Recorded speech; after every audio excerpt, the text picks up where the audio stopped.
Hello students, प्रयास academic online platform पे आपका हार्दिक स्वागत है। हम लोग उत्तर प्रदेश की पिछली क्लासों में उसके भौगोलिक विस्तार पर चर्चाएं कर चुके थे। उत्तर प्रदेश का भौगोलिक विस्तार, अक्षांशीय विस्तार, देशांतरीय विस्तार और उत्तर प्रदेश के मैदानी क्षेत्र की बात कर चुके थे, उत्तर प्रदेश के तराई क्षेत्र की बात कर चुके थे, उत्तर प्रदेश के भांवर क्षेत्र की बात कर चुके थे और हम लोगों ने कुछ उत्तर प्रदेश के पठारी क्षेत्रों पर चर्चाएं कर ली थी। कुल मिलाकर हम लोगों ने उत्तर प्रदेश के भौगोलिक विस्तार की हम लोगों ने बात कर ली थी कि किन किन क्षेत्रों तक उत्तर प्रदेश का भौगोलिक विस्तार है। हम लोग आज उत्तर प्रदेश का सामान्य परिचय जानने का प्रयास करेंगे कि उत्तर प्रदेश का पुराना नाम क्या था, उत्तर प्रदेश का नाम उत्तर प्रदेश कब से पड़ा, उत्तर प्रदेश कब से उत्तर प्रदेश जो है ये कब आपका उत्तर प्रदेश के नाम से अस्तित्व में आया। उत्तर प्रदेश को पुराना हम लोग किस नाम से संबोधित करते थे, उत्तर प्रदेश का पुराना नाम क्या है, उत्तर प्रदेश की सबसे प्राचीनतम राजधानी, पुरानी राजधानी कौन सी, सबसे पहली राजधानी कौन सी है, नवीन राजधानी कौन सी है। हम इन लोगों पे अभी हम लोग चर्चाएं करते हैं, हम इनकी सारी बातें करते हैं। जैसे हमने बात की थी कि उत्तर प्रदेश के अगर हम लोगों ने भौगोलिक विस्तार की जिस प्रकार से बातें की थी तो उत्तर प्रदेश का थोड़ा सा इतिहास भी हम लोग थोड़ा सा देख लेते हैं। जैसे उत्तर प्रदेश को सबसे पहले उत्तर पश्चिम प्रांत के नाम से जाना गया था। उत्तर प्रदेश को उत्तर पश्चिम प्रांत के साथ आगरा और अवध को जब जोड़ दिया गया तब इसको हम लोगों ने संयुक्त प्रांत नाम दे दिया। तो ये तिथियां भी आपको देखते रहना है कि 1836 में उत्तर पश्चिम प्रांत आगरा और अवध प्रांत 1870 और उत्तर प्रांत संयुक्त प्रांत आगरा और अवध का आपका जो है 1902 में। तो उत्तर प्रदेश को हम लोग क्या संयुक्त प्रांत आगरा और अवध के रूप में भी जाना करते थे। उत्तर प्रदेश को संयुक्त प्रांत हम लोगों ने 1937 से कहीं ना कहीं बनाया, अर्थात उत्तर प्रदेश को संयुक्त प्रांत के रूप में 1937 से हमने इसको संबोधित किया और उत्तर प्रदेश का नाम उत्तर प्रदेश जो है 24 जनवरी 1950 को पड़ा। उत्तर प्रदेश का नाम उत्तर प्रदेश 24 जनवरी 1950 को पड़ा, अर्थात उत्तर प्रदेश का जो अस्तित्व जो है नाम का ये 24 जनवरी से है। लेकिन राज्य पुनर्गठन अधिनियम के तहत उत्तर प्रदेश को कब पुनर्गठित किया गया था, प्रश्न ये बनेगा। तो आपको याद रखना है जब राज्य पुनर्गठन अधिनियम बना होगा तो राज्य पुनर्गठन अधिनियम बना कब, 1956 में। 1956 में जब ये राज्य पुनर्गठन अधिनियम बना था तो इससे पहले ये क्या था, राज्य पुनर्गठन आयोग। याद है कि वो भाषाई आधार पर जब हम लोगों ने मांगे करना, भाषाई आधार पर जब हम लोगों ने इसकी मांगे शुरू की थी कि सबसे पहले आंध्र प्रदेश राज्य के लिए भाषाई आधार पर सर्वप्रथम मांग जो शुरू की थी पोटी श्रीरामुलु ने, जो कांग्रेसी नेता थे, और इन्होंने तेलुगु भाषा के लिए जब मांग कहीं ना कहीं की थी और इनका कहीं ना कहीं आमरण अनशन करते करते इनकी मृत्यु हो गई थी, तब जाकर के 1953 का राज्य पुनर्गठन जो आपका आयोग था इसने क्या काम किया, यही राज्य पुनर्गठन आयोग जो है ये जाकर के राज्य पुनर्गठन अधिनियम के तहत कहीं ना कहीं कानून बनाकर ले आता। और राज्य पुनर्गठन अधिनियम के तहत जब कहीं ना कहीं कानून बन गया तो समस्त राज्यों का पुनर्गठन किया गया। तो उत्तर प्रदेश राज्य का जो गठन किया गया था, पुनर्गठन, वो कब किया गया था, 1 नवंबर 1956 को किया गया था। क्या किया गया था, राज्य पुनर्गठन अधिनियम के तहत उत्तर प्रदेश का कब गठन किया गया, 1 नवंबर 1956 के तहत। लेकिन अगर फिर से बात करेगा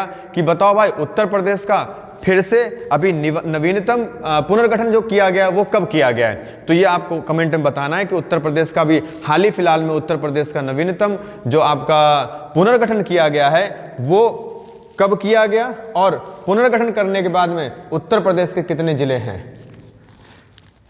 उत्तर प्रदेश की राजधानियों की अगर हम लोग बात करें कि उत्तर प्रदेश की राजधानियों की अगर हम लोग बात करेंगे तो पुरानी राजधानी कौन कौन सी थी, कौन कौन सी प्राचीनतम राजधानियां हमारी रही।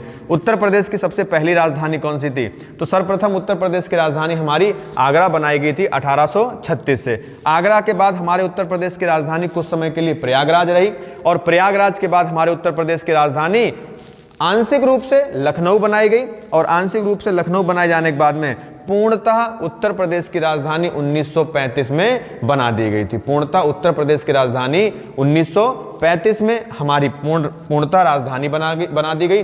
1921 में आंशिक रूप से हमारी राजधानी बनाई गई थी। जैसे आपने देखा था उत्तर प्रदेश की राजधानी वर्तमान में क्या है, लखनऊ है। पुनर्गठन इसका या गठन कब किया गया, 1 नवंबर 1956 को किया गया। जबकि उत्तर प्रदेश का नाम उत्तर प्रदेश कब पड़ा, 24 जनवरी 1950 को पड़ा था। 24 जनवरी 1950 को उत्तर प्रदेश का नाम क्या पड़ा था? उत्तर प्रदेश। और इसका गठन कब किया गया था? 1 नवंबर 1956 राज्य पुनर्गठन अधिनियम के तहत। उत्तर प्रदेश का क्षेत्रफल 240,928 वर्ग किलोमीटर है। वर्तमान में उत्तर प्रदेश में कितने जिले हैं? 75 जिले हैं। प्रशासनिक विभाग कितने हैं? 18 हैं। और जनसंख्या की बात करें तो हम लोग कितनी जनसंख्या उत्तर प्रदेश की है? उत्तर प्रदेश की जनसंख्या जो है 1998,12,341, अर्थात हम दुनिया की सबसे बड़ी 5वीं जनसंख्या हैं। उत्तर प्रदेश की जो जनसंख्या है ये विश्व की कौन से नंबर की है? ये विश्व की 5वीं सबसे बड़ी जनसंख्या है। मतलब कि हम लोगों से बड़े जो पूरी दुनिया के जो देश हैं वो 4 ही देश बड़े हैं। उत्तर प्रदेश की जनसंख्या के आगे 4 ही देश बड़े हैं। उत्तर प्रदेश की जनसंख्या विश्व की जनसंख्या का कौन सा? 5वां भाग कहीं ना कहीं पूरी दुनिया का जनसंख्या में सबसे आगे कौन? 5वें नंबर पे उत्तर प्रदेश है।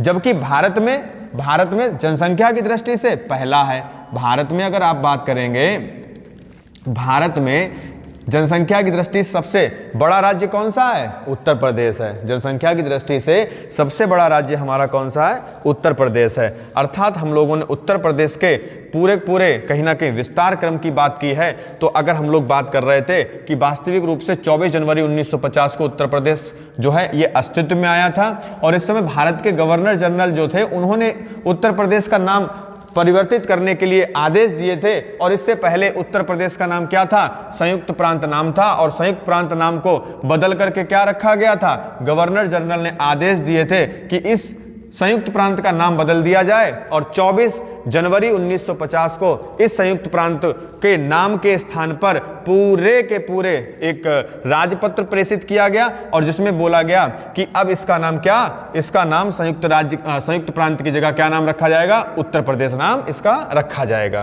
क्लियर?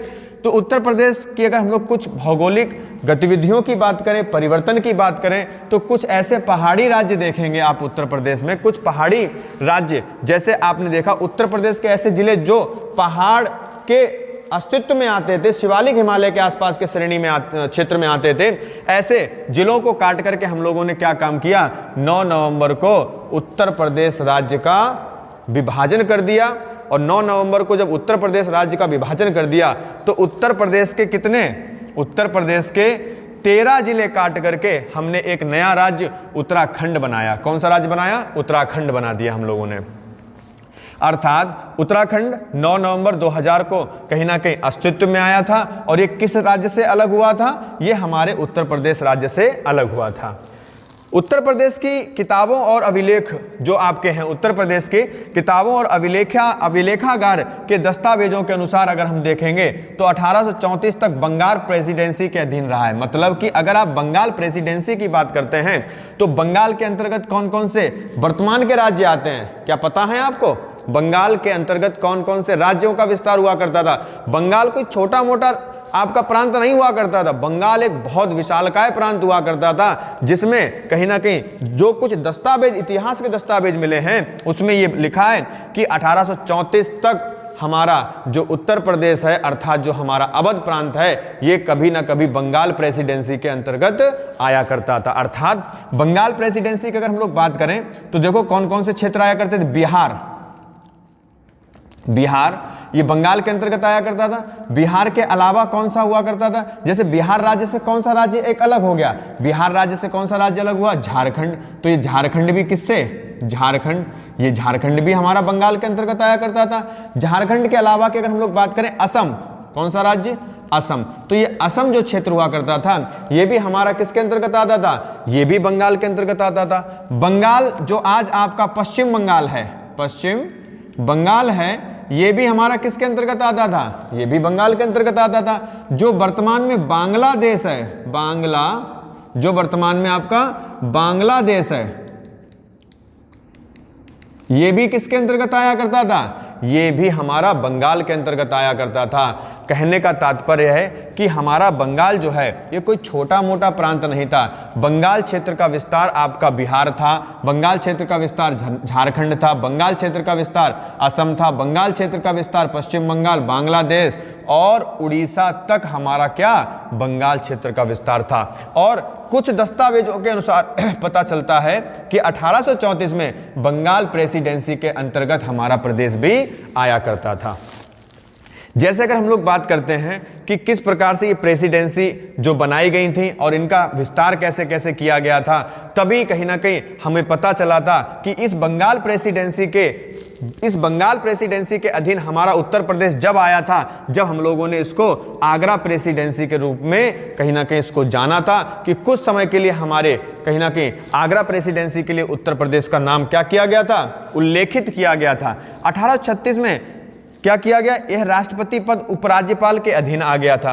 राष्ट्रपति का जो पद था ये उपराज्यपाल के अधीन आ गया था। जनवरी 1858 में लॉर्ड कैनिंग इलाहाबाद से आगे बढ़ा और दिल्ली मंडल को छोड़कर के उत्तर पश्चिमी प्रांत का इसने गठन किया। और जो उत्तर पश्चिमी प्रांत का गठन किया था ये वही आपका उत्तर पश्चिमी प्रांत है जिसको हम लोगों ने सबसे पहले उत्तर प्रदेश के नाम से जाना था। उत्तर प्रदेश का सबसे पुराना नाम उत्तर पश्चिमी प्रांत। और इस उत्तर पश्चिमी प्रांत का गठन किसने किया था, इस उत्तर पश्चिमी प्रांत का गठन किसने किया था, लॉर्ड कैनिंग द्वारा किया गया था। आगे आते हैं, लॉर्ड कैनिंग जब वायसराय बनेगा तो ये व्यक्ति वही है लॉर्ड कैनिंग जब वायसराय बनेगा, वो कार्यकाल नहीं है। लॉर्ड कैनिंग इससे पहले भी आया था। जिस समय लॉर्ड कैनिंग आया था ये टाइम ड्यूरेशन आपका यहां पर दिखाई दे रहा है। इस प्रकार अगर हम लोग बात करेंगे कि आगरा से इलाहाबाद हम लोगों ने क्या काम किया, आगरा से अपनी राजधानी, पहले राजधानी उत्तर प्रदेश की क्या थी, आगरा थी।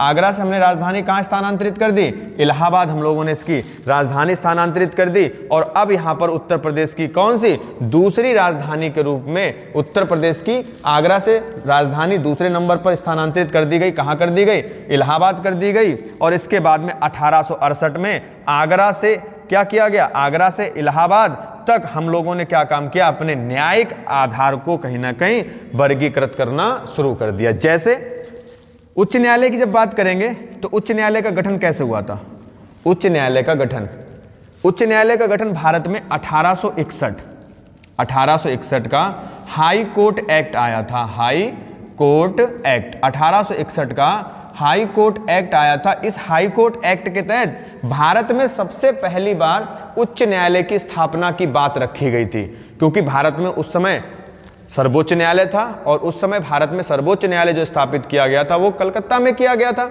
जब कलकत्ता में सर्वोच्च न्यायालय स्थापित किया गया था तो ये 1773 के रेगुलेटिंग एक्ट के तहत 1774 में भारत में सबसे पहली एक न्याय व्यवस्था के रूप में सुप्रीम कोर्ट की स्थापना हुई थी। लेकिन अगर आपसे पूछेगा हाई कोर्ट की स्थापना, तो हाई कोर्ट की स्थापना जो हुई थी वो 1861 के हाई कोर्ट एक्ट के तहत हुई थी, जिसके तहत कहीं ना कहीं भारत में सबसे पहली बार 1862 में, भारत में सबसे पहली बार 1862 में 3 हाई कोर्ट की स्थापना की गई थी। और जो हमारा उच्च न्यायालय, उत्तर प्रदेश का उच्च न्यायालय जो है वो कहाँ बनाया गया, इलाहाबाद बनाया गया, अर्थात प्रयागराज बनाया गया था। तो ये प्रयागराज वाला उच्च न्यायालय जो है ये 1866 में, अर्थात भारत में बनने वाला चौथा उच्च न्यायालय जो है ये कौन सा, उत्तर प्रदेश में प्रयागराज या इलाहाबाद उच्च न्यायालय है। उत्तर प्रदेश के और भी कहीं ना कहीं अस्तित्वों की हम लोग अगर चर्चाएं करेंगे तो देखेंगे आप कि अवध को मुख्य आयुक्त के अधीन रखा गया था, जिले को बाद में उत्तर पश्चिमी प्रांत में मिला दिया गया था और 1877 में उत्तर पश्चिमी प्रांत और अवध के रूप में इसको जाना जाने लगा था। अभी आपने जैसे पहले की क्लास में आपने कुछ जाना था, इसके बेसिक इतिहास पर हम लोगों ने जो चर्चाएं की थी कि किस प्रकार से इसका नाम कैसे कैसे परिवर्तित समय समय पर होता गया था। 1902 में पूरे प्रांत को आगरा अवध प्रांत के रूप में इसको पहचान लिया गया और इसको नया क्या नाम संबोधित करके पुकारा जाने लगा, संयुक्त प्रांत हम लोगों ने इसको कह दिया था।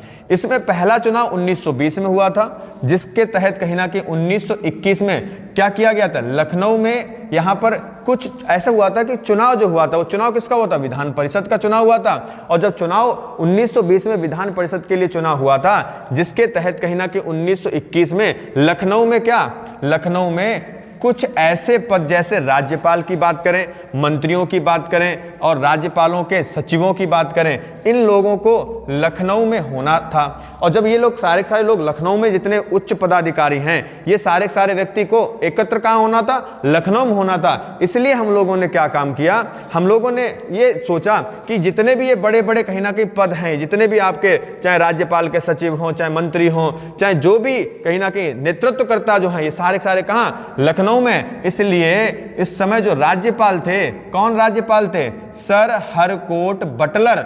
इन्होंने क्या काम किया, इन्होंने उत्तर प्रदेश का मुख्यालय इलाहाबाद से स्थानांतरित करके कहां पहुंचा दिया, लखनऊ पहुंचा दिया। अर्थात 1921 से हम लोगों ने उत्तर प्रदेश की राजधानी लखनऊ बनाई, लेकिन कैसे, आंशिक रूप से बनाई, स्थायी रूप से लखनऊ राजधानी नहीं बनाई थी। 1935 तक पूरे कार्यालय को लखनऊ स्थानांतरित कर दिया गया। लखनऊ प्रांत की राजधानी बन गई, जिसका नाम फिर से बदलकर 1937 में संयुक्त प्रांत कर दिया गया। 1937 में फिर से इसका नाम क्या बदल दिया गया, संयुक्त प्रांत। देखो, अगर हम लोगों ने बातें की थी कि 1921 में किसके नेतृत्व में, हरकोट बटलर के नेतृत्व में इसका मुख्यालय कहां बनाया गया, लखनऊ। और लखनऊ में जब इसका मुख्यालय बनाया गया तो हमने राजधानी इसको आंशिक रूप से मान लिया कि हमारे उत्तर प्रदेश की राजधानी लखनऊ आंशिक रूप से है। लेकिन हुआ क्या कि जब पूरे के पूरे कार्यालय लखनऊ स्थानांतरित कर दिए गए तो हम लोगों ने इसको पूर्णतः राजधानी बनाने के लिए कहीं ना कहीं फिर से कहीं ना कहीं प्रयास किया। 1937 में क्या हुआ, इसका नाम फिर से बदल दिया गया और फिर से इसका नाम संयुक्त प्रांत पड़ गया। लेकिन जब भारत के संविधान के तहत नाम को एक बार फिर से इसको बोला गया कि अब हम लोग इसका नाम क्या रखेंगे, फिर से हम इसका नाम संयुक्त प्रांत से बदल करके क्या रख देंगे, उत्तर प्रदेश रख देंगे। मतलब जब संविधान हमारा बनाया जा रहा था, फिर यहां पर क्या किया गया, 24 जनवरी को, फिर क्या किया गया, 24 जनवरी 1950 को फिर से हम लोगों ने इसका नाम उत्तर प्रदेश नाम इसका रख दिया। अर्थात संयुक्त प्रांत से नाम बदल कर क्या रख दिया गया, उत्तर प्रदेश इसका नाम पड़ गया था। ऐसे अगर हम लोग बात करेंगे कि कैसे कैसे समय समय के साथ साथ यहाँ पर नाम परिवर्तित होते रहे और अंततः फाइनल जो हुआ है वो 24 जनवरी 1950 को उत्तर प्रदेश का नाम क्या रख दिया गया, उत्तर प्रदेश नाम इसका रख दिया गया। ये पूरे प्रारंभिक जो आपके कहीं ना कहीं जो चुनाव हुए थे और इन चुनाव के चलते हम लोगों ने कहीं ना कहीं इन सारे तथ्यों पर चर्चाएं की थी। जैसे 1902 के बाद प्रांत को आगरा और अवध के संयुक्त प्रांत के रूप में जाना जाता था, जिसे 1937 में संयुक्त प्रांत या यूपी में छोटा कर दिया गया था। अर्थात कहीं ना कहीं जैसे मैंने बोला था कि ये 1937 में संयुक्त प्रांत या यूपी में छोटा कर दिया गया था। आजादी के कुछ दिन के भीतर यूपी विधायिका ने उपयुक्त नाम पर बहस शुरू कर दी और लगभग 20 नाम उभारे। जैसे कौन कौन से बहुत सारे नाम कहीं ना कहीं इसमें संबोधित किए गए थे कि किन किन नामों पर इसको कहीं ना कहीं हम लोग नाम इसका नामकरण किया जाए। जैसे बहुत सारे लोगों ने अपनी अपनी राय दी थी कि उत्तर प्रदेश का नाम क्या होना चाहिए, उत्तर प्रदेश का नाम आर्यव्रत होना चाहिए, उत्तर प्रदेश का नाम क्या होना चाहिए, उत्तर प्रदेश का नाम हिंद होना चाहिए। इस प्रकार से वोटिंग कहीं ना कहीं की जाती रही और वोटिंग के साथ साथ कहीं ना कहीं यहाँ पर लोग अपने अपने नाम यहाँ पर सुझाते चले गए कि उत्तर प्रदेश का नाम ये होना चाहिए। अंततः फाइनल जो हुआ वो ये हुआ, संविधान सभा के सदस्यों द्वारा 24 जनवरी को उत्तर प्रदेश का नाम, 24 जनवरी 1950 को हमारे उत्तर प्रदेश का नाम संयुक्त प्रांत के स्थान पर हमारे उत्तर प्रदेश का नाम उत्तर प्रदेश रख दिया गया था। राज्य के विभाजन की अगर हम लोग बात करते हैं तो राज्य के विभाजन की बात करें तो देखो 1998 में केंद्र में भाजपा के नेतृत्व वाली सरकार थी और सरकार जब भाजपा के नेतृत्व वाली सरकार जब चल रही थी वो गठबंधन की सरकार चल रही थी। इसी समय उत्तरांचल विधेयक पास किया गया, एक प्रस्तुत किया गया और उत्तरांचल विधेयक जब प्रस्तुत किया गया था तो भारत के जो राष्ट्रपति के माध्यम से इस उत्तर प्रदेश सरकार को भेजा गया। जो जैसे मैंने बोला था कि अगर कोई भी राज्य का नाम परिवर्तित किया जाता है या किसी भी राज्य के क्षेत्रफल को परिवर्तित किया जाता है, किसी राज्य किसी राज्य में से कुछ जिले काटकर एक नया राज्य बनाया जाता है तो सबसे पहले राष्ट्रपति की अनुमति आवश्यक होती है। राष्ट्रपति क्या काम करता है, आपके राज्य से जब कोई राज्य अलग किया जा रहा है तो उस राज्य की विधानमंडल को कहीं ना कहीं या उस राज्य में उस राज्य के अलग होने की सूचना देकर के उनसे कहीं ना कहीं कुछ बातें पूछने के लिए एक प्रस्ताव कहीं ना कहीं भेजता है। केंद्र सरकार ने 27 जुलाई 2000 को भारत की संसद में उत्तर प्रदेश पुनर्गठन विधेयक को प्रस्तुत किया। कब किया था इन्होंने उत्तर प्रदेश के पुनर्गठन हेतु केंद्र की संसद में इन्होंने एक विधेयक 2000 में प्रस्तुत किया, जिसे 1 अगस्त 2000 को लोकसभा द्वारा पारित कर दिया गया और राज्यसभा द्वारा इसको 10 अगस्त 2000 को पारित कर दिया गया। उत्तर प्रदेश का पुनर्गठन विधेयक जो है वो लोकसभा द्वारा कब 1 अगस्त को पारित किया गया और राज्यसभा ने इसको 10 अगस्त को पारित कर दिया, अर्थात 10 अगस्त 2000 को राज्यसभा ने, 1 अगस्त 2000 को लोकसभा ने पारित कर दिया। और इस विधेयक पर तत्कालीन जो राष्ट्रपति हमारे थे KR नारायण थे, उन्होंने इस विधेयक पर हस्ताक्षर कर दिए और उत्तर प्रदेश पुनर्गठन विधेयक को मंजूरी दे दी गई। अर्थात हमारे उत्तर प्रदेश के 13 जिले को काट करके एक नया राज्य कहीं ना कहीं उत्तराखंड बना दिया गया और हमारे उत्तर प्रदेश में कुल 75 जिले बन गए। कितने बन गए? 75 जिले वर्तमान में आपके रह गए। अर्थात अधिनियम में बदल गया। और कौन सा अधिनियम बदल गया? वही आपका 9 नवंबर 2000 को क्या हुआ, भारत का 27वां राज्य, कौन से नंबर का राज्य? भारत का 27वां राज्य जो है ये कौन सा? उत्तरांचल जो है हमारा अस्तित्व में आ गया। अर्थात उत्तर प्रदेश से एक नया राज्य बना दिया गया, जिसको हम लोगों ने 2006 में इसका नाम क्या रख दिया? उत्तराखंड नाम रख दिया। उत्तर प्रदेश से जो राज्य अस्तित्व में आया था वो कौन सा आया था? उत्तरांचल। और उत्तरांचल का नाम बदल करके उत्तराखंड कब पड़ा? 2006 में उत्तराखंड इसका नाम पड़ गया। उत्तर प्रदेश, अगर हम लोग बात करेंगे उत्तर प्रदेश के कितने ऐसे जिले हैं जो दिल्ली NCR अर्थात राजधानी क्षेत्र से कहीं ना कहीं छूते हैं, तो कितने जिले हैं हमारे? 8 जिले हैं। कौन कौन से? मेरठ, गाजियाबाद, गौतम बुद्ध नगर, बुलंदशहर, हापुड़ और बागपत हैं। मुजफ्फरनगर, शामली, ये 8 ऐसे जिले हैं जो दिल्ली NCR को हमारे उत्तर प्रदेश के जिले स्पर्श करते हैं। उत्तर प्रदेश के ऐसे कौन से मुख्यमंत्री हैं जिन्हें भारत का प्रधानमंत्री बनने का गौरव प्राप्त हुआ है? तो ऐसे 2 हमारे उत्तर प्रदेश के मुख्यमंत्री हैं जो हमारे भारत के प्रधानमंत्री तक बने। जैसे एक आपके चौधरी चरण सिंह हैं। कौन है आपके?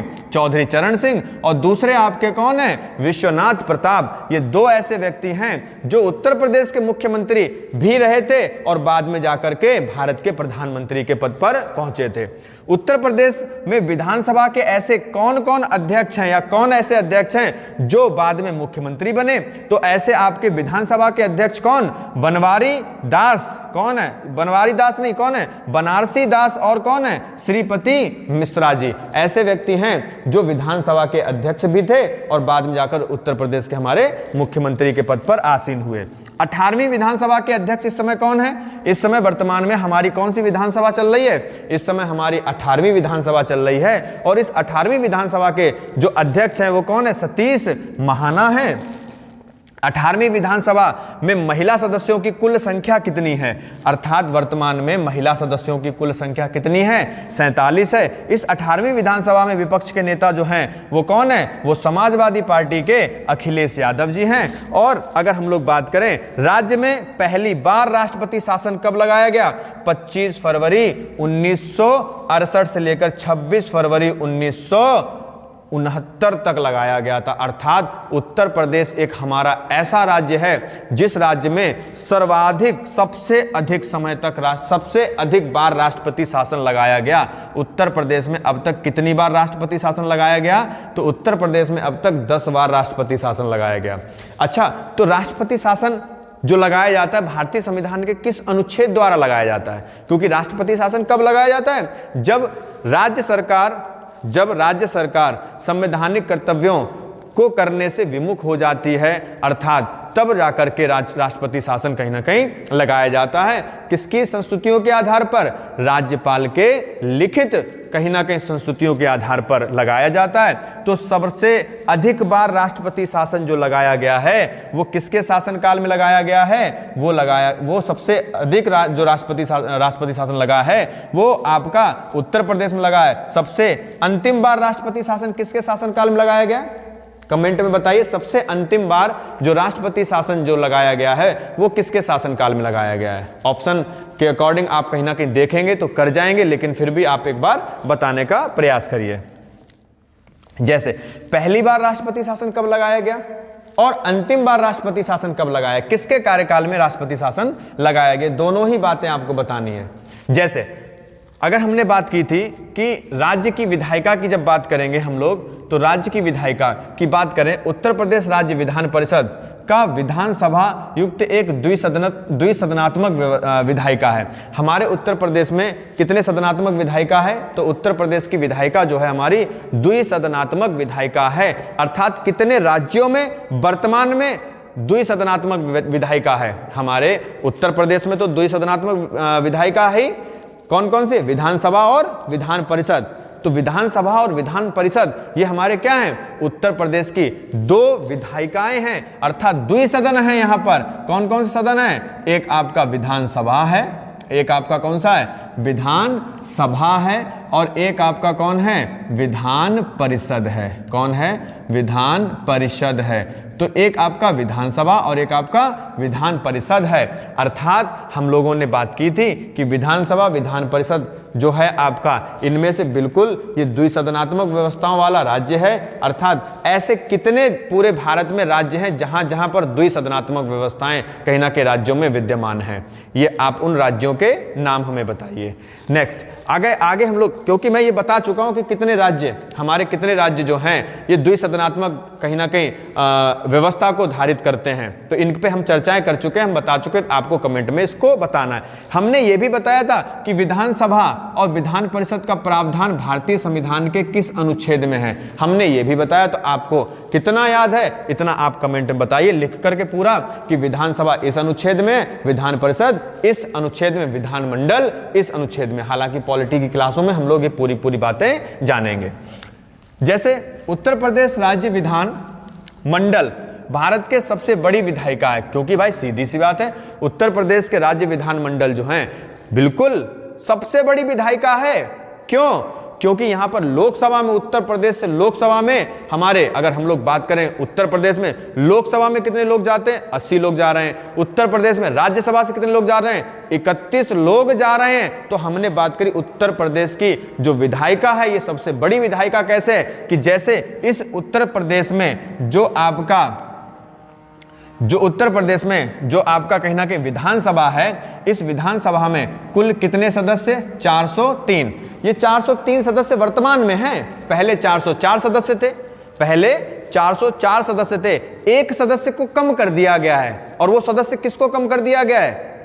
जैसे हर एक राज्य में विधानसभा में राज्यपाल एक एंग्लो इंडियन को नियुक्त करता था, तो अभी हाल ही फिलहाल में संविधान में संशोधन किया गया है, और उस संशोधन में आपने देखा कि एंग्लो इंडियन जो हैं अब ये मनोनीत नहीं किए जाएंगे। अगर ये विधायिका या विधानमंडल में आने चाहते हैं, विधानसभा में आना चाहते हैं, या फिर भले ही लोकसभा में आना चाहते हैं, तो अब ये निर्वाचित होकर आएंगे, राष्ट्रपति या राज्यपाल द्वारा मनोनीत नहीं होंगे। राज्यपाल द्वारा राज्य में एक सदस्य एंग्लो इंडियन मनोनीत होता था, इसको भी संविधान में संशोधन करके खत्म कर दिया गया है। और लोकसभा में 2 सदस्य एंग्लो इंडियन जो होते थे वो मनोनीत होते थे, इनको भी कहीं ना कहीं संशोधन करके खत्म कर दिया गया है। अर्थात अब आपको संविधान संशोधन बताना है कि किस संविधान संशोधन द्वारा आंग्ल भारतीय सदस्यों की कहीं ना कहीं लोकसभा से और राज्यों के विधानसभा से जो कहीं ना कहीं हटाने का प्रावधान किया गया है, वो किस संविधान संशोधन द्वारा किया गया है बताएंगे। क्योंकि पहले 404 सदस्य थे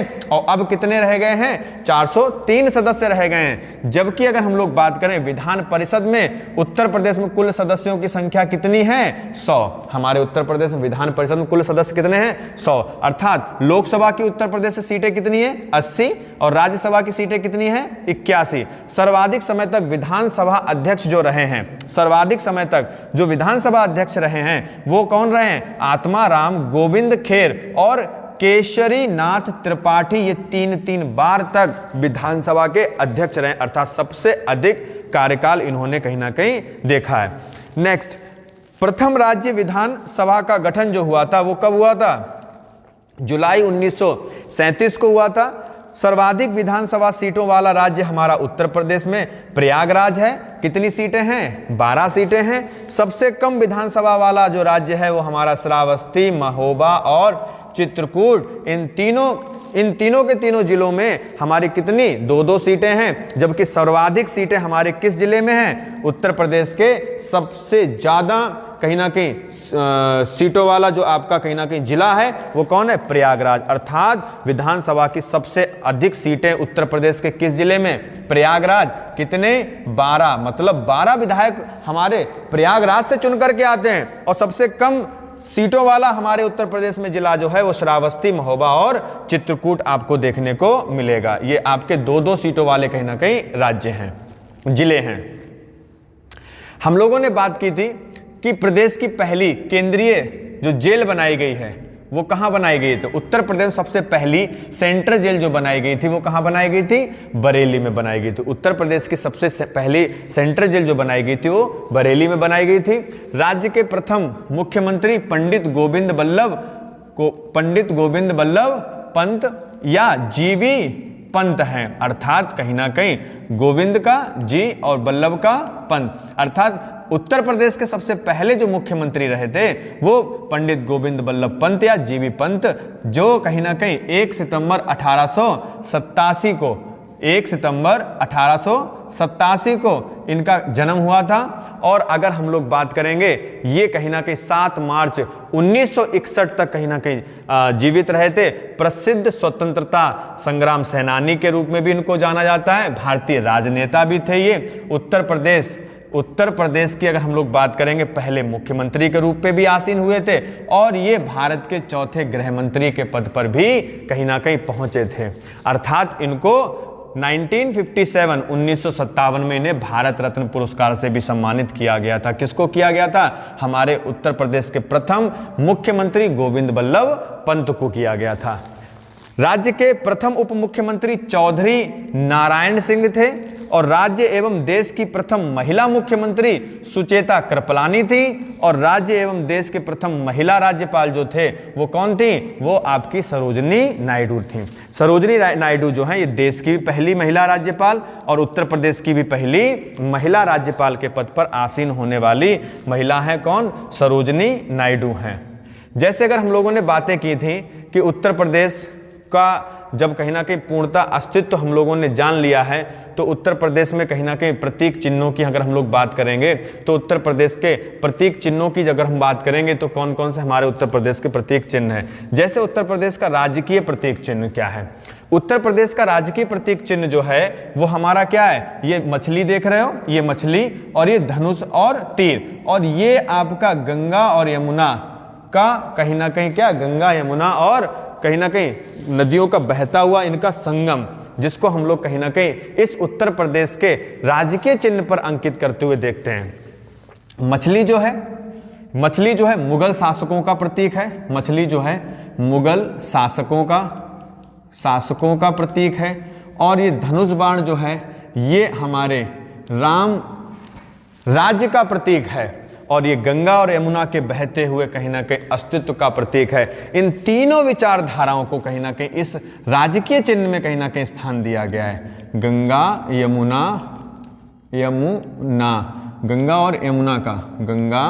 और यमुना का संगम है। तो हमारे उत्तर प्रदेश का राजकीय चिन्ह जो है ये क्या है? उत्तर प्रदेश का राजकीय चिन्ह या सरकारी मुहर के रूप में हम लोग क्या देखते हैं? वृत्त में ऊपर धनुष, बीच में बहती हुई गंगा यमुना नदी, नीचे दाईं ओर 2 मछलियां हैं। जो 2 मछलियां किसका प्रतीक है? मुगलों के प्रतीक, मुगल शासकों के प्रतीक है। और धनुष जो है ये भगवान राम के कहीं ना कहीं प्रतीक बनाया गया है। और अगर हम लोग बात करते हैं कि इसको कब उत्तर प्रदेश राज्य ने राजकीय चिन्ह में स्वीकृत किया था। उत्तर प्रदेश का राजकीय चिन्ह जो है 1938 में इसको स्वीकृत किया गया था। उत्तर प्रदेश का राजकीय चिन्ह कब स्वीकृत किया गया? 1938 में इसको स्वीकृत किया गया था। उत्तर प्रदेश का राजकीय पशु जो है वो कौन है? बारहसिंगा है। उत्तर प्रदेश का राजकीय पशु जो है ये क्या है? बारहसिंगा है। इसको अगर अंग्रेजी के नाम से अगर हम लोग संबोधित करेंगे तो इसको क्या बोलेंगे? स्वैम्प्ड डियर बोलेंगे। इसको क्या बोलेंगे? स्वैम्प डियर बोलेंगे। और वैज्ञानिक नाम अगर हम लोग देखेंगे तो इसको कहीं ना कहीं ऑप्शन में आपको कैसे भी मिल सकता है कि उत्तर प्रदेश का राजकीय पशु हम लोगों को ज्यादातर क्या मालूम है? बारहसिंगा ही हम लोग कहीं ना कहीं इसको कहीं ना कहीं कर देते हैं कि उत्तर प्रदेश का राजकीय जो पशु है वो कौन है? बारहसिंगा, अर्थात बारह सिंग वाला कहीं ना कहीं ये बारहसिंगा जो चित्र देख रहे हैं ये कौन है? यही हमारे उत्तर प्रदेश के क्या है? राजकीय प्रतीक आधार पशु माना गया है।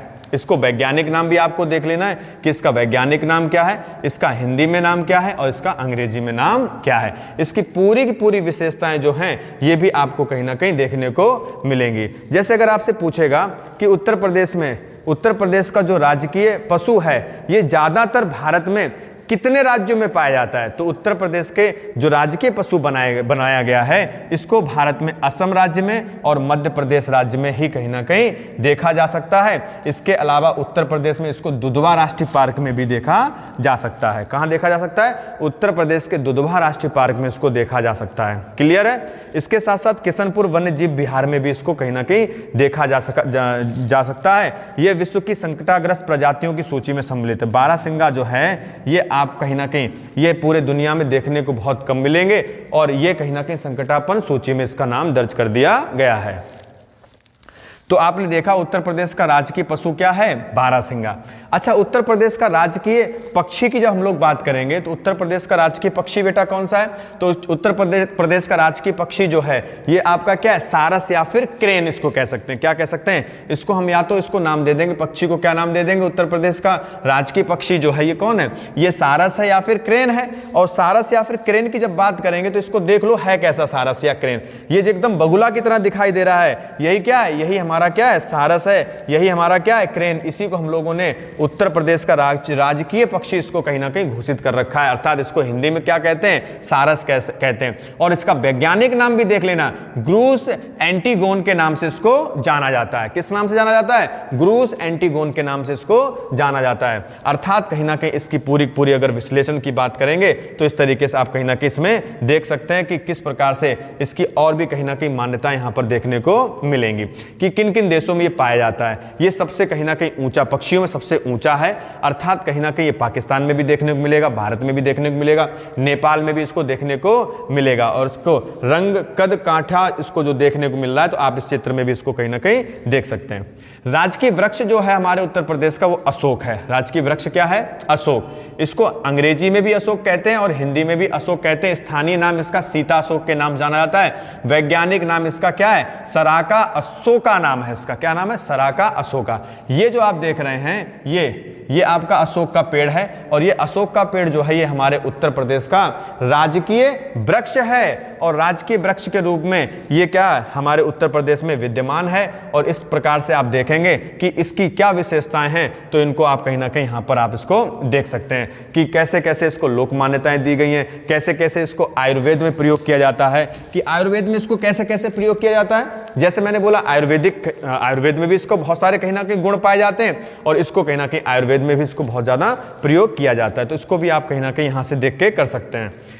उत्तर प्रदेश का राजकीय पुष्प की जब बात करेंगे तो उत्तर प्रदेश का राजकीय पुष्प बेटा क्या है? तो पलाश है। उत्तर प्रदेश का राजकीय पुष्प जो है तो उत्तर प्रदेश का राजकीय पुष्प जो है वो क्या है? पलाश है। तो ये आप देख सकते हैं ये क्या है? ये पूरा पलाश है। ये राजकीय पुष्प इसको हम लोगों ने बना रखा है। उत्तर प्रदेश का राजकीय पुष्प के रूप में, फूल के रूप में इसको जाना जाता है। अर्थात इसको अंग्रेजी में फ्लेम ऑफ द फॉरेस्ट के नाम से इसको जानते हैं। हिंदी में इसको पलाश कह सकते हैं, ढाक कह सकते हैं और या फिर इसको टेसू के नाम से भी हम इसको संबोधित कर सकते हैं। वैज्ञानिक नाम इसका जो है, वैज्ञानिक नाम जो है इसका वो क्या है? वैज्ञानिक नाम इसका ब्यूटिया मोनोस्पर्मा है। अर्थात कहीं ना कहीं इसको वैज्ञानिक नाम से भी परीक्षा में क्वेश्चन पूछा जा सकता है। तो इसको भी आपको कहीं ना कहीं देख लेना है कि हमारे यूपी का जो राजकीय पुष्प है वो क्या है? पलाश है। ठीक है। राजकीय पुष्प के साथ साथ उत्तर प्रदेश ने अभी उत्तर प्रदेश सरकार ने हमारे राजकीय जलीय जीव के रूप में भी गंगा डॉल्फिन को कहीं ना कहीं स्थान दिया है। अर्थात क्या, गंगा डॉल्फिन जो है ये है क्या, अगर हम लोग बात करेंगे गंगा डॉल्फिन की, जब बात करेंगे उत्तर प्रदेश ने क्या गंगा डॉल्फिन को राजकीय मछली घोषित किया है। हमारे भारत की राष्ट्रीय जलीय जीव के रूप में गंगा डॉल्फिन को जाना जाता है। और अगर हम लोग बात करेंगे कि हमारा उत्तर प्रदेश में जो मछली जो है वो कौन सी, चीतल, और इसको हिंदी में मोया चीतल के नाम से या चिताला के नाम से इसको जाना जाता है। और इसको कहीं ना कहीं इसको राजकीय औहदे पर कहीं ना कहीं राज्य की मछली इसको हम लोगों ने घोषित कर दिया है। जबकि गंगा डॉल्फिन जो है हमारी वो कौन सी है, वो हमारे राष्ट्रीय जलीय जीव के रूप में उसको पहचाना जाता है। राजकीय खेल अगर हम लोग उत्तर प्रदेश का देखेंगे तो क्या है, हॉकी है। हमारे यूपी का राजकीय खेल जो है वो कौन सा है, हॉकी है। और हॉकी की अगर हम लोग बात करेंगे तो ये कहीं ना कहीं हमारे भारत का, अगर राष्ट्रीय खेल की बात करें तो हमारे भारत का राष्ट्रीय खेल कौन सा है, उसको भी आपको कहीं ना कहीं बताना है। किसमें, कमेंट में बताना है। उत्तर प्रदेश का जो राजकीय आपने खेल देख लिया है वो कौन सा है, हॉकी देख लिया आपने। तो इतनी बातें हम लोगों ने उत्तर प्रदेश के कहीं ना कहीं बेसिक कॉन्सेप्ट के बारे में की हैं। हम लोग मिलते हैं फिर एक और नई बेहतर क्लास के साथ। अगले पड़ाव में हम लोग अगले कहीं ना कहीं क्लास में फिर से देखते हैं उत्तर प्रदेश की जो बची हुई जानकारियां वो देते हैं। धन्यवाद।